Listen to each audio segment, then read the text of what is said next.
Hey, I'm Alex Radical from Board Game Co., and we were having a conversation in my Discord recently that I thought makes for a good video. And it's sort of things we've touched upon in the past. I've done several videos that are adjacent to this topic. I'm sure I'll do several videos in the future that will be adjacent to this topic. And this isn't necessarily anything new. It's just possibly a different combination of ideas or things we've talked about in the past, but I think always bear repeating. It was a conversation about how we rate games. Someone in the Discord was saying how they were culling a game that was like a 6.5 for them or something like that, 6.5 out of 10, and they were culling it because it's not good enough if it's a 6.5 out of 10. And someone else chipped in saying, well, if it's above average, then you should be keeping it, and so you have to adjust your rating scale accordingly. And this led into a bit of a smaller deep dive conversation. I say smaller because the number of people, but a more of a deep dive conversation around the nature of the glut of the amount of games that come out every single year and how we rate and engage with games. Because as of 2024, something like 6,500 games came out in 2024. The numbers keep going up. Once upon a time, 2012, something like that, like maybe 800 games came out. I have to double check, I don't remember offhand, but the numbers used to be below 1,000 as far as how many games came out each year. And they've continuously been ramping up. The advent of crowdfunding, the growth of the sector in general, those things combine to have more and more games coming out every single year, to the point that a few years ago we crossed the 5,000 number. BGG's advanced search only goes to 50 pages. You have to combine separate searches to actually find the full amount. And this, by the way, is the number of games that have a listing on Board Game Geek. There are also additional games that come out each year that don't even have a listing on Board Game Geek. A smaller number, and probably ones we're not as interested in most of the time. But nonetheless, even the ones that have a listing on Board Game Geek, as of 2024, there are 6,500-ish games that came out that year. And again, that number goes up each year. That's a lot of games. It's a lot of games, and it means that by the time a game even enters your general awareness, by the time a game becomes something that you possibly even care about, it's already well above average. That's just the facts of the matter is, if you look at the number of games that are popular-ish each year, it's closer to the 200 to 500 number. Yes, I know that's a big range because I'm also trying to account for the fact that everyone's version of popular is going to be different, but there aren't 6,500 games that you are aware of. That you personally, you're not aware of 6,500 games each year. The ones you're aware of, are in that 500 or less range, maybe 700, maybe 600, but most games aren't even going to cross your awareness level, and that's because most of the time they're not good enough. Sometimes they could be a gem that you might just never know exists, but for the most part, most games won't hit that critical mass of being in the general ecosystem, in the general knowledge sphere. Whether it's an established company putting out a game, whether it's an indie classic that did or didn't get awareness in the public, 200 to 500 games actually make it to your general awareness. Which means if 200 to 500, let's say for the sake of this, 300, 400 games come out a year that are actually semi-worth paying attention to. That's less than 10%. That's 5 to 10% of the number of games that are coming out actually make it into your awareness. And that's already way too big of a pool to actually pick from. The vast majority of games that you even know exist are well above average inherently. Although average is from that entire pool.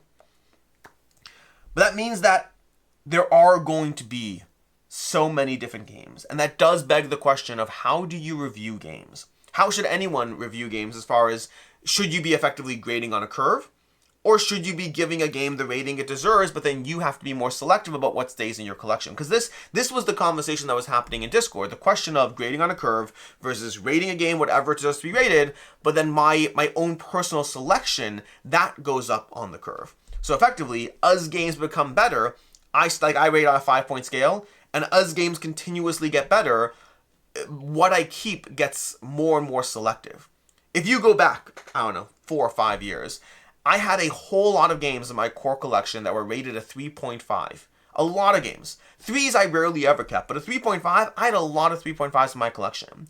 And every single year that has gone by, the number of 3.5s that stay in my collection has gotten smaller and smaller and smaller. More often than not, to me, a 3.5 out of 5, to be clear, not out of 10, but a 3.5 out of 5, more often than not, is something that was fun, and I'll hold on to it for a little bit while I continue to play it a bit more, but they rarely ever stick around. I probably should have done this before this video, but I'd like to pull up almost my rating scale and see how many 3.5s are in my collection that have actually stuck there for a year or so. I don't think it's a very high number, if any at all. 3.5s to me are usually passing through. But that's now. 5 years ago, there were plenty of 3.5s. Versus now, I remember this past year I got someone complaining that in my top 100, I hadn't put a specific game. And I had said that game was a 4.5, and so it didn't make it into my top 100, so I'm just making things up left, right, and center. And I'm like, no, it's still a 4.5. But at this point, because of the amount of games I've played and because of that need to be more selective, my top 100 is mostly 5s and 4.5s, and a bunch of my 4.5s don't even fit into my top 100 because I do have, at this point, 100 games. If you count my 5s and my 4.5s, I have around 130 games in my collection in just those categories, and then the rest being 4s. So some 4.5s don't make the range of my top 100. It's just a numbers game, and the sheer amount of new games that come out each year, and every single year I find new games that capture my imagination. Every single month I do a video of games being added to my collection. Every single month there's new games that I'm like, I want to keep this. But I can't play infinite number of games. I can't have them all. No one can. No one can keep up with the glut of games that are out there. And so you have to consistently make hard choices. And so going back to that rating question, do you grade on a curve or do you not? If games are getting better, and or if better games are becoming more frequent, same net result that there's more good games, should the ratings adjust? Should I be keeping anything that I consider above average? And my rating scale adjusts to account for that. In any way, should something that used to be a 4, should it now be only a 3.5 or 3 because there's so many more good games? And I hear the argument for that. I hear the argument. This was both a conversation as far as individual ratings as well as a conversation of what people should do. The reality is people should do whatever they want to do, but then just make sure you're transparent, especially if you're a content creator who is in any way giving people ratings, just make sure they know what to expect. Because the big thing is to know what to expect. At the end of the day, if you're doing things for yourself, do things for yourself however you want.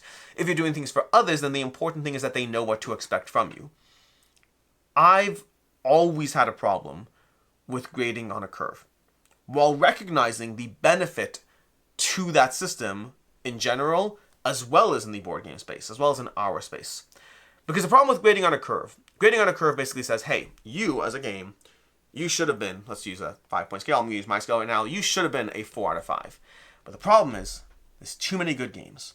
So now, you're only a 3 out of 5. You are worse, not because of anything you did, but because there's too many other games that are good.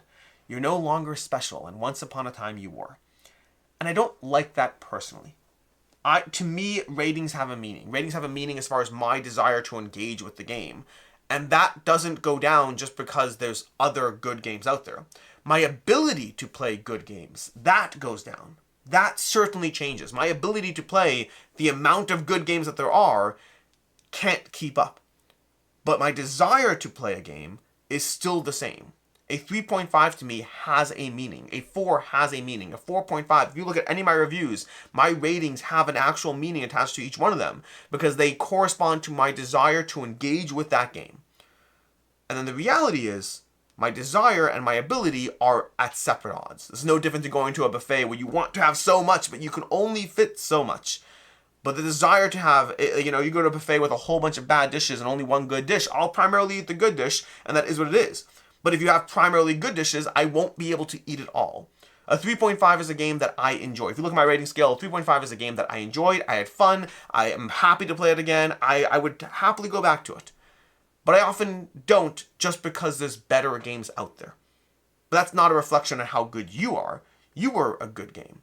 Versus I'm at the point now where 4s are leaving. 4s are either leaving or are not staying. Leaving is sometimes an opportunity to say, you know what, even though you're a 4, I've played you enough, I want to try other 4s. And not staying, sometimes it comes down to the fact that you are a 4, you deserve that rating. But I have too many games that are a 4.5, that are in that category, that time frame, that player count. And so I just don't see myself pulling you out because I have to be realistic with my time constraints. But you're still amazing. The flip side is, and the argument to the opposing side, which I definitely hear, especially as someone who's reviewing things and giving their opinion, if everything just creeps up to a level where everything is getting a high score, you're not really providing that value of offering distinction to consumers, to people who want your opinion. if you're not able to distinguish between, if you're not able to distinguish for your viewer the quality of different games out there to a helpful enough effect to be able to help them make purchasing decisions, then you're not providing value. Now, this can get into an interesting construct where it becomes very hard to operate in a way that I might hypothetically change things, but I just don't see it happening. If every game, if I get to the point where all games are 5 out of 5s, at that point, it's not really helpful for me to talk about those games. They're all good. They're all amazing. Buy whichever one you want. It is what it is. They're still, to me, we're not there. I don't think we'll ever get there. I don't think we'll ever get to a point where everything's a 5 out of 5. But we certainly are at a point where the vast majority of games that I play get a 3.5 out of 5, a 7 out of 10. It's a good game. I enjoyed it. But I've also said, I have a whole video called A 3.5 Isn't a Recommendation. And it isn't. For me, a 3.5 is not a recommendation, not because the game isn't good. 3.5s are often good, and there's reasons why you might want to get it. If the theme attracts you, if you just happen to really want an excuse to get it, there's many reasons why a 3.5, or of course the obvious one, my opinion is different than yours. And so me saying a game is good enough might be enough of a push for you to try it, and you might love it. Versus if I say a game is terrible and broken, there's a good chance that it's terrible and broken. Versus if I say a game has a lot of good things for it, but it's not for me, that's why looking at what a person says and not just their score can be so helpful in helping you to try to figure out what works for you. I just recently reviewed a game where I said, I think it's a good game for a lot of people. For me, it's too tight. And people commented about how they were still intrigued based on my review because I was able to distinguish what did and didn't work for me while still giving it a lower score just because of how the game was for me. It is helpful for your audience, for your viewers, to know what to expect from your ratings. I know channels that do take a harsher approach, where a 5 out of 10 is an earned score. You have to really work your way to even get that average. To me, the problem with that stance to a certain extent is I could hear more merit to it if it was more widespread that a 5 out of 10 is an average game. An average game, that's totally fine. That would make more sense to me. But the reality is that most people do operate within the general lexicon of reviews, where a 3.5, a 7 out of 10, most people do consider that average. A 6 is already drifting towards, I'm not going to get that, and a 5 is, wow, you must be bad. And so unless and until the general lexicon shifted where their own numbers were, when was the last time you bought a 2.5 star product on Amazon? That doesn't happen. Nobody does that. Well, maybe if you're not paying attention. And so to me, shifting the rating scale to adjust for games getting better ultimately will end up penalizing a bunch of games with lower numbers that don't feel quite as earned. Ultimately, we live in an age with an absolute glut of board games. And I do recommend finding so many ways to be selective about what you actually spend your money on. Be selective. Only get games that certain reviewers that you happen to align with have given them very high scores. Not good enough scores, very high scores. Only buy games that you are very, very interested in. Also recognize your own collection and buying habits. If you have a bad habit, well, no, I shouldn't say bad habit because everything's relative. If you have a habit of buying a lot of games, playing them once, and then realizing they're not good enough to stay in your collection, ask yourself how often. Is your lifestyle such that you want that? Because you might be fine with it. You might be like, oh yeah, $40 for a game, I play it once, I give it away, I sell it, trade it, whatever. That might work for you. For many people, that's either a lot of work or a lot of money wasted, depending if you're selling, trading, whatever it is. And for a lot of people, that won't work for their habits. But you have to look at it. Are you saying, I want that game? You buy it, you play it once, and you never touch it again, and you just paid $40 for the experience. Sure, there's worse things you can spend your money on. There's more expensive things you can do as a single night that you can spend a lot more money on. But is that what you want for every game that happens to capture your interest? Because that can add up very quickly. And if it is, you do you. But if it's not, recognize what you're doing and change your habits. There's so many games out there. And there's so many ways to try games without spending money on them. Whether it's going on Board Game Arena and just trying many of the latest, hottest games that show up, there are a lot of them on Board Game Arena. You can try them out there. You can try them out from your friends. Hopefully your friends also have board games. You can try out their games. You don't need to buy everything. If your friend has a game, try their copy first. And if you still love it and want it, by all means buy it. But try their copy first. There's conventions. There's Tabletop Simulator. There's board game cafes. There's so many ways. And my favorite way to limit what you actually try is only bother to buy a game that you, meaning trying games, whatever, do what you want, but only bother to buy a game if it's already something that's being talked about 2 years after it came out.